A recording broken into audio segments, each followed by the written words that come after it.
Algumas pessoas estão anotando de novo hoje, repetindo, que acham muita falta do silêncio que havia aqui. E uma pessoa chega a perguntar: será que a nossa necessidade ou grau de exigência está aumentando? Ou é o nosso grau de compreensão e de tolerância que está diminuindo? São as duas coisas misturadas. O planeta Terra é o planeta da mistura. Então aqui tudo é mesmo misturado. E nós temos que aprender a lidar com isso, porque é uma forma de levar tudo para a unidade. No princípio, quando a gente está no caminho, nós precisamos separar muito as coisas. Isto é, isto não é, isto é bom, isto é mal. Isto é o princípio do caminho, isto é para quem começa. Mas depois a vida vai levando estas pessoas a compreenderem e a transformarem aquilo que é o oposto a elas. Então começa um trabalho de unificação e que a gente no princípio compreende como mistura, compreende como coisa que está ficando misturada. Como aqui tem pessoas que dizem que realmente o silêncio está diminuindo, que as conversas no refeitório são fúteis, que se fala muita coisa desnecessária e que quem vem pela primeira vez não encontra aquela figueira interna que antigamente os que vinham encontravam. Porque antes havia uma disciplina mais formal, havia muito empenho nos movimentos externos, nos ritmos externos, na ordem externa, de um ponto de vista mais para o silêncio do que para, não digo barulho, que para os sons. Então, aquilo era uma etapa. O que nós precisamos ver é como estamos fazendo esta transição, porque a finalidade da evolução não é as pessoas se manterem contidas e erradas por dentro. A finalidade da evolução é as pessoas se resolverem de uma maneira evolutiva, de uma maneira positiva. Aqueles que no princípio conseguiram se alinhar, conseguiram fazer as suas conexões internas, hoje eles devem ter a possibilidade de, estando no meio dos outros, através da sua própria conexão, ajudá-los a fazer a conexão. Falo daqueles que não fizeram, que ainda estão neste conflito entre silêncio e barulho. Então, aqueles que já conseguiram isto em tantos anos de treinamento aqui, deveriam ser os guardiães do equilíbrio, da harmonia. A diferença é que antes havia silêncio, mas havia muita gente contida. E hoje nós estamos tentando fazer uma transição de forma que todos fiquem harmoniosos, falando quando precisem falar, escutando quando precisem escutar, calando quando não tiverem nada para falar. Então nós teríamos que chegar a isso. E aí estaremos mais equilibrados, mais harmonizados. Nós sabemos que isto é uma aprendizagem, porque não é um planeta perfeito, estamos longe de ser um planeta sagrado. Então, isto é um trabalho contínuo, é um trabalho paciente e que é um serviço para aqueles que já conseguiram um certo equilíbrio nisso. Então, as pessoas que já trabalharam isso, estas pessoas, ao invés de se perturbarem com isto que a gente ainda não conseguiu, que a gente está tentando conseguir, elas devem se colocar na posição correta e ajudarem os outros a fazerem este equilíbrio, fazendo este equilíbrio nelas. Porque quem já fez um certo relacionamento com o silêncio, não precisa de silêncio externo para manter isto. Quem precisa de silêncio externo, de mutismo, quem precisa disso é quem ainda não tem silêncio formado. Mas se a pessoa já tem isto feito, ou já tem uma base, o fato de haver barulho em volta dela não a perturba. Então, se uma pessoa está bem centrada e se ela está no controle do seu pensamento, por mais que uma pessoa fale trivialidade do lado dela, isto não vai mexer com ela em nada, percebe? Então aqui já deve ter pessoas assim, neste ponto. E é com essas pessoas que nós contamos para evitar o mutismo, essas convenções que podem não ser muito sadias, principalmente para seres em corpos infantis, principalmente para crianças. Claro que isto tudo, se estiver mais ou menos harmonioso, vai influir beneficamente nas crianças. Mas você colocar um corpo infantil, que pode ter uma alma jovem ali dentro, um ser que está procurando se exprimir e que ainda não tem certos meios de autocontrole, não tem conhecimento do seu próprio veículo, não, há muitas crianças assim, nessas condições. Então, se colocar um ser assim dentro de um ambiente muito contido, artificialmente contido, isto não é sadio, isto não é bom. Então, nós teríamos que ter uma harmonia no ambiente, uma harmonia no comportamento, uma harmonia nos gestos, mas não uma contenção, porque senão ficam fechados certos setores do serviço e do trabalho. Aqui, por exemplo, uma pessoa está dizendo que ela vive muito insatisfeita com o seu próprio corpo físico. Isto é um caso muito comum das pessoas não gostarem do seu corpo físico, da sua parte externa e material. Ela não consegue controlar a sua alimentação e ela acha que isso está ligado a algo errado no interior dela. E ela está perguntando se um regime alimentar poderia ajudá-la a se colocar em harmonia com isto. Há muitos modos de nós vermos este uso da alimentação. Isto aqui é como o silêncio. No começo, para o corpo entrar em equilíbrio, para o corpo retomar o seu equilíbrio, porque durante tantas vidas, nós abusamos tanto do corpo, fizemos tantas extravagâncias, usamos tanta alimentação inadequada, que hoje os corpos físicos se ressentem deste tratamento que se deu ao corpo físico no passado. Então isto entrou no karma do corpo e hoje o átomo permanente reúne corpos físicos que refletem todo esse descuido ou todo esse desequilíbrio passado. Então existe um tipo de regime alimentar que nós podemos usar aqui para corrigir certas coisas no corpo que os médicos achem que deva ser prescrito. Esse é o regime alimentar que nós temos aqui. Basicamente, aqui não se come produtos animais, a não ser mel de abelha. E esse é o único tópico do regime alimentar aqui, porque isto é como o silêncio. À medida que nós vamos entrando em equilíbrio, ficar pensando em silêncio e ficar pensando em alimentação é mais uma forma pensamento que se cria. É mais um complexo que se vai impingir ao ser. Mais um complexo. Você está comendo errado, você não devia comer isto, você devia comer aquilo. São complexos sobre complexos que as pessoas vão vestindo. E claro que um regime bem organizado, que um regime adequado, que uma alimentação cuidadosa para certas pessoas é muito positivo e muito necessário.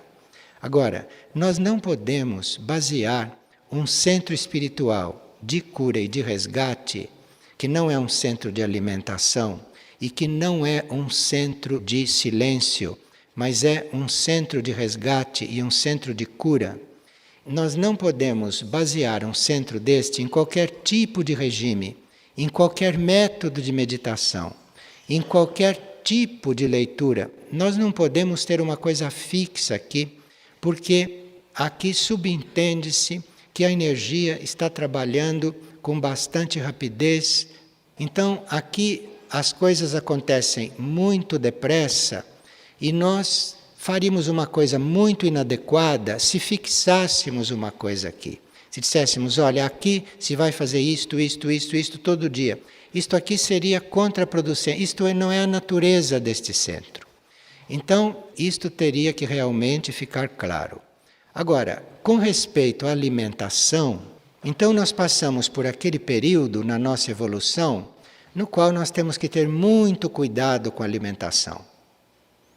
Mas depois que se chega a um certo equilíbrio e que a nossa consciência transcende certas preocupações, certas lutas, porque a coisa já está feita no nosso ser, então o caminho do indivíduo é ir se despreocupando destas coisas externas. O caminho do indivíduo é ir se desligando dessas preocupações alimentares, de rigidez de todo tipo. Então, isto é um caminho e que nem todos estão preparados para isto.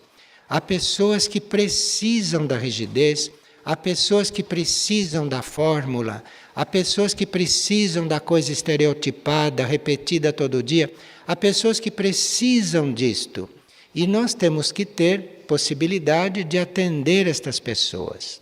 Mas, a uma certa altura, estas coisas são uma prisão para quem precisa fazer um outro tipo de expansão. Então, o que o centro está vivendo neste momento é esta transição. O centro está saindo de uma coisa contida para chegar numa coisa real e adequada. Mas isto conta com o desenvolvimento das pessoas. Pessoas que ainda precisam de coisas rígidas, pessoas que ainda precisam de fórmulas, é claro que tem que fazer um certo esforço para encontrar no refeitório certas conversas. Precisam fazer um certo esforço. Façam esse esforço, mas façam esse esforço sabendo onde se quer chegar. Porque nós não queremos chegar numa refeição muda. Nós queremos chegar num ambiente equilibrado, numa forma equilibrada, harmoniosa de se estar na vida, para nós podermos ser inspirados pela energia e podermos ser canais da energia, que está mudando de grau, de voltagem a todo momento e de qualidade também, e que precisa de canais preparados para se manifestar. Agora, se os canais são rígidos, se os canais têm princípios irremovíveis, então esta energia desce indiretamente, desce até certo ponto, ou desce homeopaticamente com muito cuidado para não romper tudo isto, porque isto não deve ser rompido. Esta forma de ser das pessoas, cada um tem a sua forma de ser e geralmente quer impor a todos os outros. Então, esta forma de ser do indivíduo, isto não pode ser rompido de repente, porque o indivíduo fica desestruturado. Então, cada um tem a sua forma de ser. Ele tem que encontrar no centro espiritual a energia para ele se tornar flexível. Note, não é uma energia que vá moldá-lo, não é isto. É uma energia para ele se tornar flexível e para ele se tornar atento, para ele despertar para aquilo que ele terá que ser. Porque ele terá que ser uma coisa completamente diferente de todas as outras. Não há dois seres iguais. Cada ser é uma coisa e cada ser manifesta uma coisa. Assim é a obra de Deus. É uma obra completa e perfeita. E para isso precisa de todos. Para isso precisa de tudo. Então, é claro que se nós dissermos nós temos que chegar num ponto que não nos preocupamos mais com a alimentação, se nem todos estiverem num certo nível de equilíbrio interno, isto vai dar uma desordem no campo alimentar e há pessoas que fisicamente ainda necessitam de certos componentes químicos naturais para se manterem equilibradas. Então, se por um lado é indiferente a alimentação, que pode ser como deve ser, como tiver que ser. Por outro lado, nós temos que pensar e temos que prever que há pessoas ou há corpos físicos que têm certas necessidades. Então aqui nós precisamos ajudar o cardápio, que nós precisamos ir ao encontro dessas necessidades. E existe todo um acompanhamento, não é, nesse campo. Então, esta pessoa que está pedindo ideias sobre o seu regime alimentar, você peça ao seu eu interno, não é, ao seu eu superior, que te indique, que te mostre, que te faça perceber o que é melhor para o seu corpo. Mas precisa fazer isto sem ficar muito coligada demais com o corpo, porque o corpo também obedece à nossa mente, o corpo se molda à nossa consciência, o corpo principalmente se molda ao nosso pensamento. E há corpos que são bem dóceis às nossas ideias. Então o corpo não é uma coisa inflexível. Ele pode ser até dócil em certos casos. Então precisa encontrar este relacionamento com o corpo, sem ficar exigindo muito dele, sem oprimi-lo muito.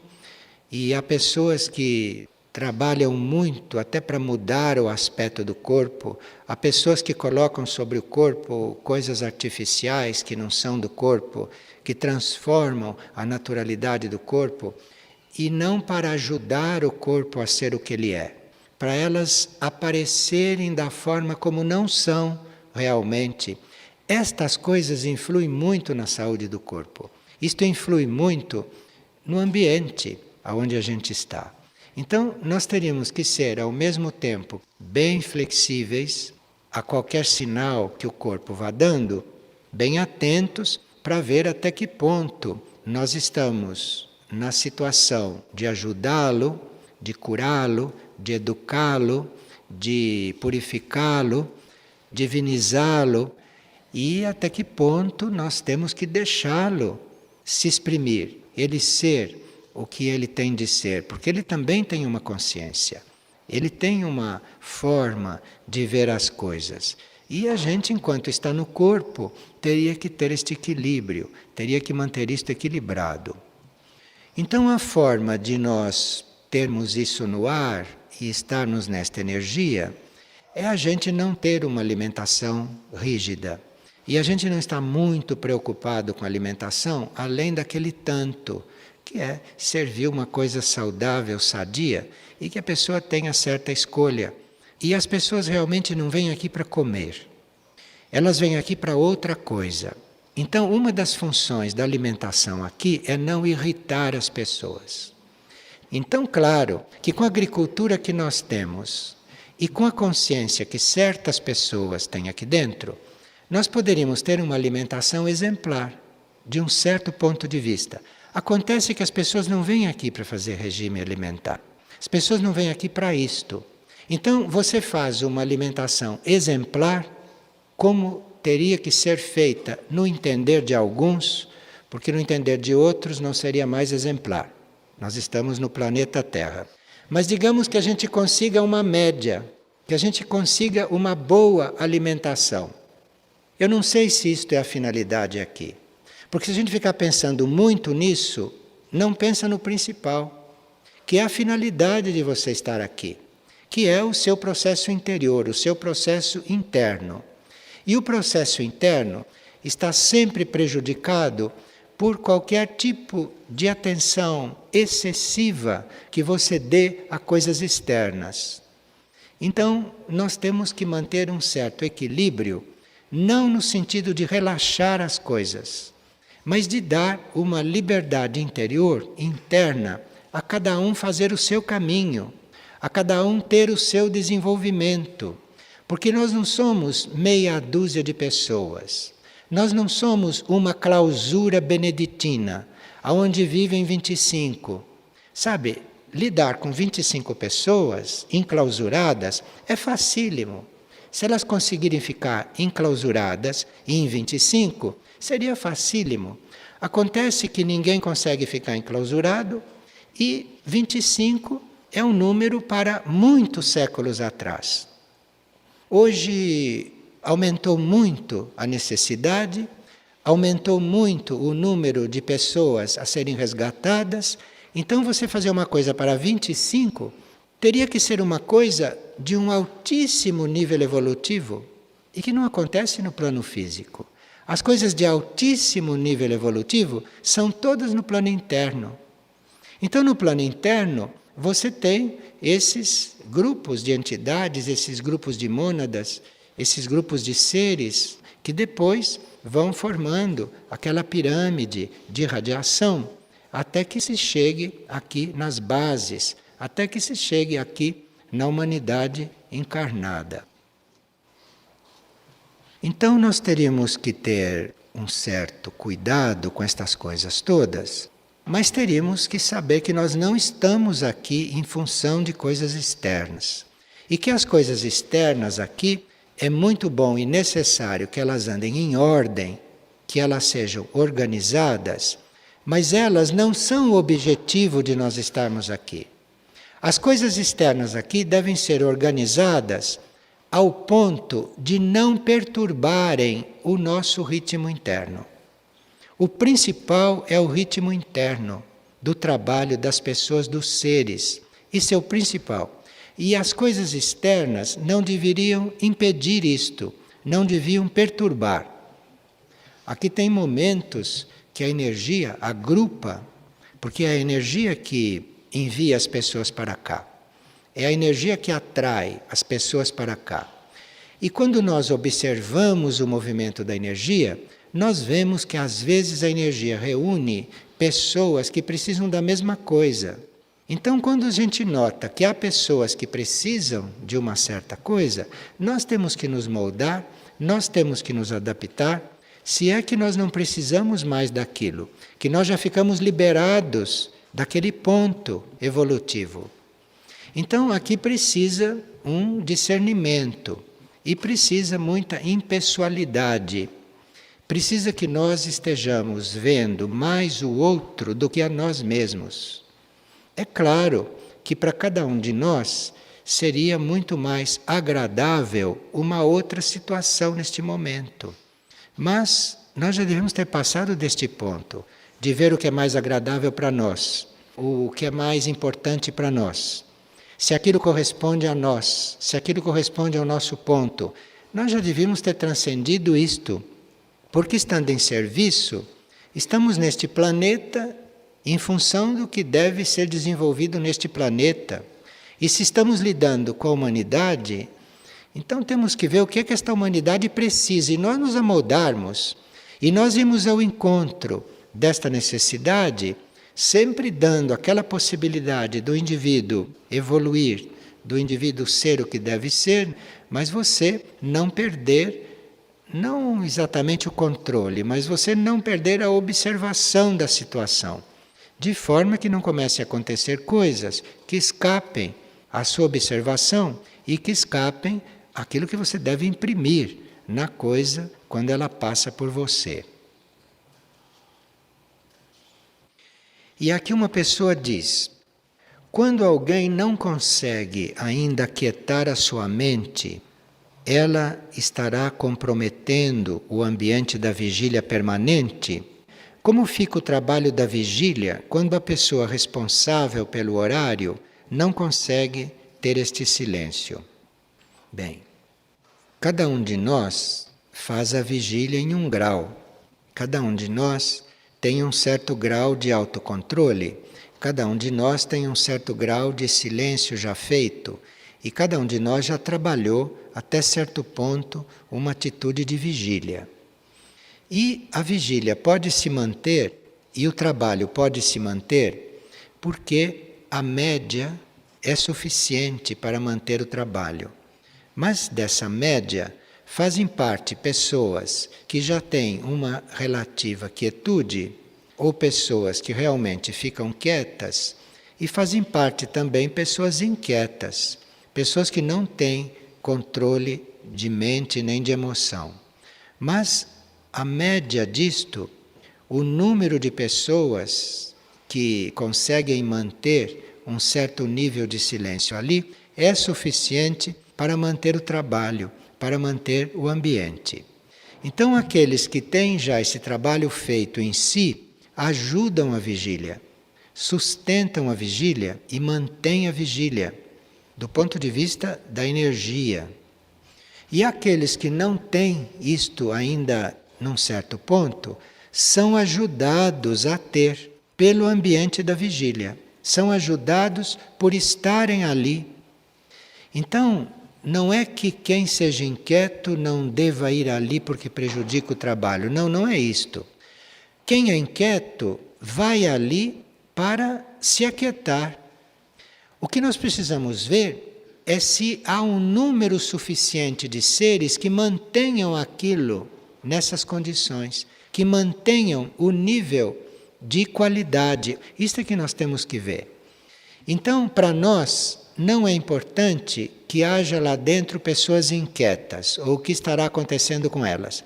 Para nós é importante, nós pessoalmente, sermos ali dentro o mais completo possível, porque nós estamos ajudando a manter e estamos ajudando aqueles que precisam de alinhamento e de quietude estarem num lugar adequado para eles irem formando isto.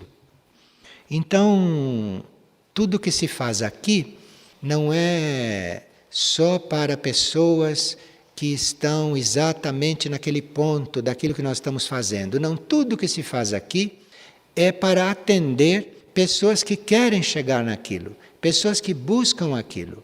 Então, tudo que se faz aqui é mais amplo, não é só para seres que estão num certo grau de disciplina ou num certo grau de busca. Isto é feito também para aqueles que querem, que desejam chegar ali. O que nós temos que ver é se essas pessoas realmente querem, isto sim. Porque se elas estão aqui sem querer, isto é o que não deveria acontecer.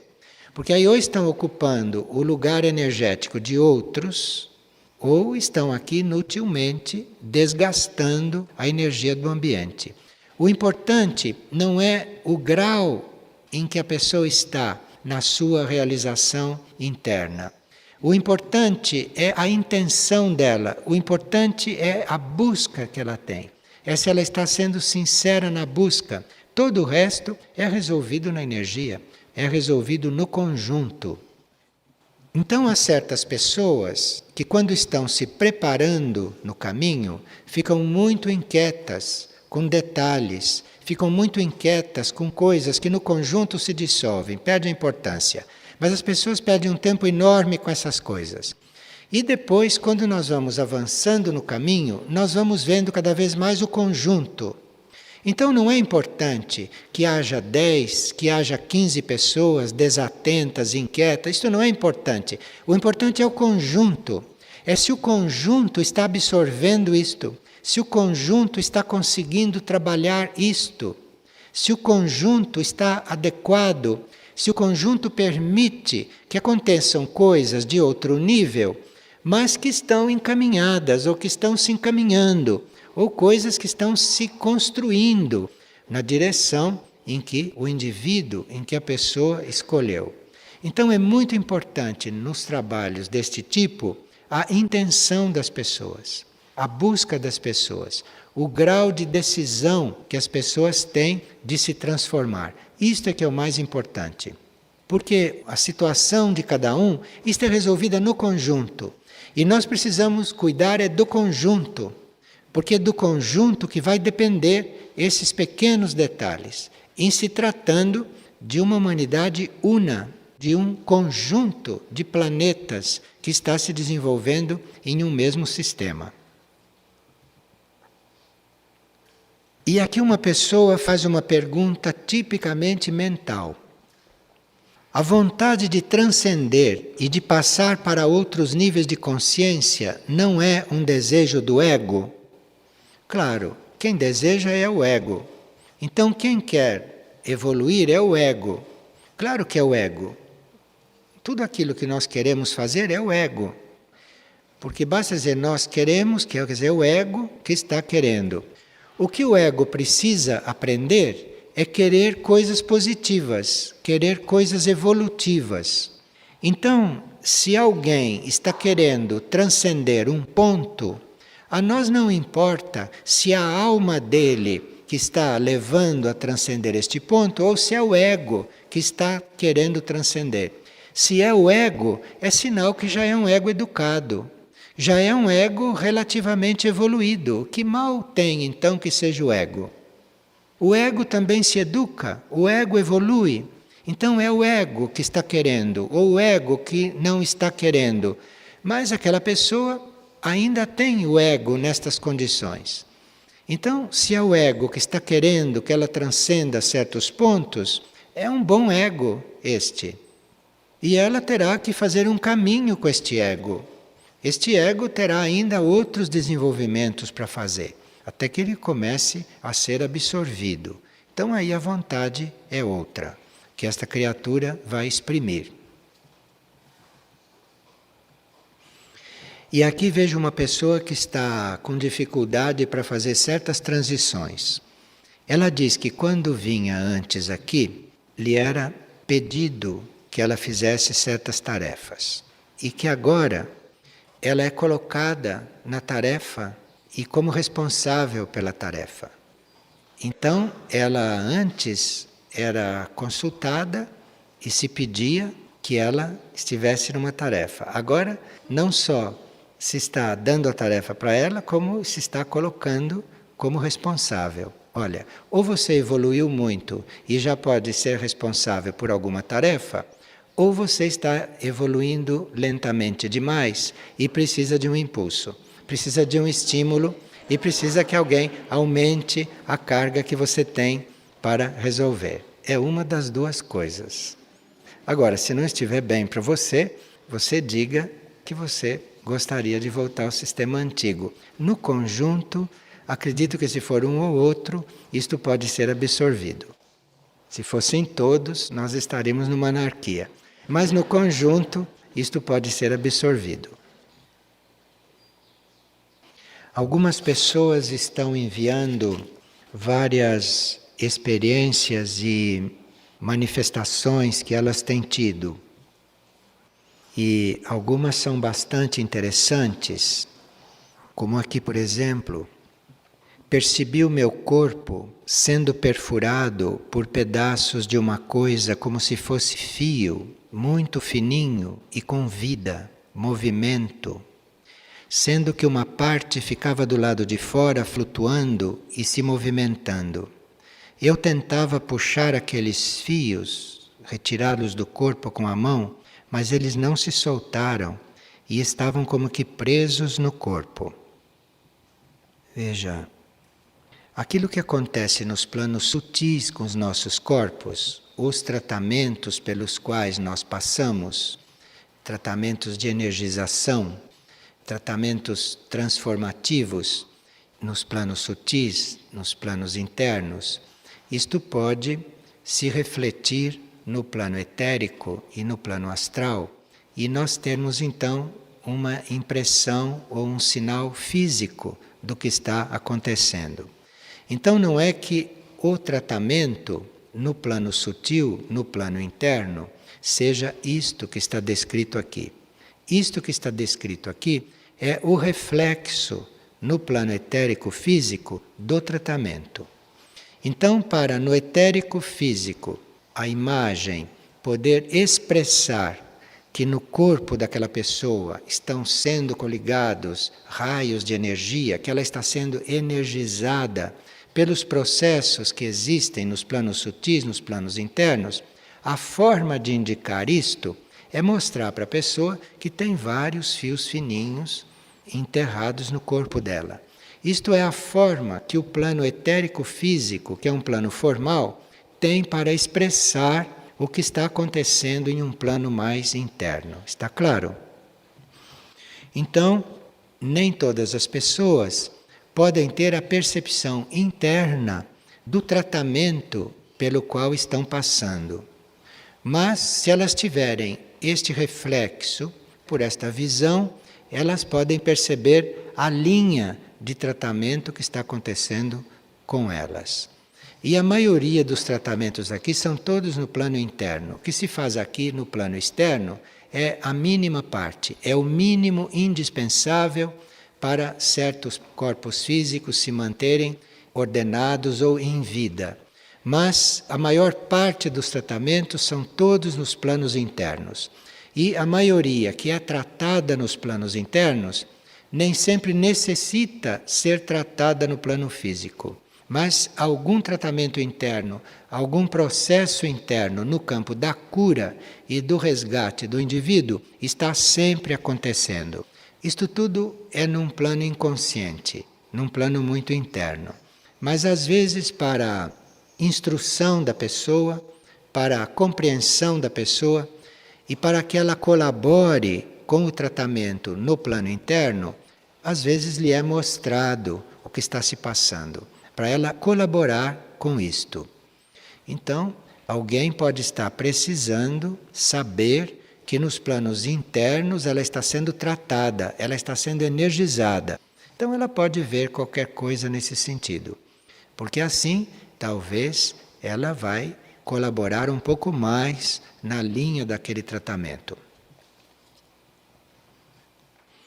E aqui uma pessoa que estava na vigília permanente teve uma impressão muito interessante. Entre as copas fechadas de verdes árvores, sob um céu azul de fim da manhã, havia a parte superior de um templo branco. E entre as duas torres deste templo, mais finas e brancas, ia surgindo uma coisa de vidro ou de cristal, que era como um grande cálice de boca para baixo. E esta torre e este cálice de boca para baixo que se formava não surgiu de pronto, mas parece que ia sendo construído com um certo esforço. Então ali a pessoa na vigília teve a impressão de como o trabalho da alma dela, representada por aquele cálice, estava sendo harmonizado, estava sendo coligado com o trabalho de Mirna Jade, representada pelas torres do Templo Branco. Então, as torres do Templo Branco é o trabalho de Mirna Jade. E o cálice de boca para baixo, que se introduzia entre as torres, é o trabalho da alma dela, que está se unindo, que está se fundindo com o trabalho de Mirna Jade. Então vocês veem que para alguns esta realidade é visível. Para alguns este mundo interno e esta vida interior é perceptível, de forma que elas se sintam até materialmente participantes disso. Uma coisa que nós teríamos que observar é que as pessoas que têm estas vivências ou estas experiências nem sempre são pessoas clarividentes. Eles não são pessoas nem videntes. Não são pessoas que têm estas coisas normalmente. Isto são graças que qualquer um pode receber. Essas experiências que são lidas aqui não devem sugerir para nós outros que nós temos que ter experiências, sabe? E que nós nunca temos essas experiências. Quem não tem essas experiências conscientemente pode estar fazendo o processo da mesma maneira, da mesma forma, só não tem experiência. E quando ele ouve a experiência de alguém, isto não deve servir para desanimá-lo, para dizer, mas comigo não acontece. Você está dando a experiência de um outro para você ver o que está acontecendo com você, a sua maneira. Ele está sinalizando o que pode estar acontecendo com você. Embora você não tenha o conhecimento direto disto, porque a graça não vem porque a gente quer. A graça vem à maneira dela. E Deus sabe para quem, como e de que forma a graça vem. Nós não sabemos. A nossa posição é de que somos todos filhos do único, estamos todos no único, e que a graça vem para todos. Esta é a nossa posição. E se nós estamos no único, se alguém teve a graça de ter uma experiência, nós podemos estar tão alegres com isso quanto ele, porque não somos um só. Então, se ele teve, é como se eu tivesse tido. Isto é um pouco o ambiente que deve haver em um centro espiritual. O ambiente em um centro espiritual deveria ser de muita unidade e não de desunião. De desunião quer dizer, se alguém está passando por uma coisa e eu não estou passando, ou eu me considero melhor do que ele, porque aquilo que ele está passando é ruim, ou eu me considero pior, porque aquilo que está passando com ele é bom. Isto é que num centro espiritual devia ser dissolvido. Porque o que acontece com um é reflexo de todos. Muitas pessoas catalisam em si uma coisa que é de todos. E elas no grupo espiritual catalisam e mostram aquilo, demonstram aquilo, como se fosse só dela. Não é só dela, aquilo é de todos. Então, uma experiência positiva é de todos. Está nos mostrando o nível de experiência que nós podemos ter e está nos dando indicações do que pode estar acontecendo conosco neste momento nos planos internos. Então, esta impessoalidade e esta unidade, esta união, é algo que nós teríamos que realmente consolidar em nós, na nossa consciência principalmente, e depois com o tempo que isto vá refletindo no comportamento.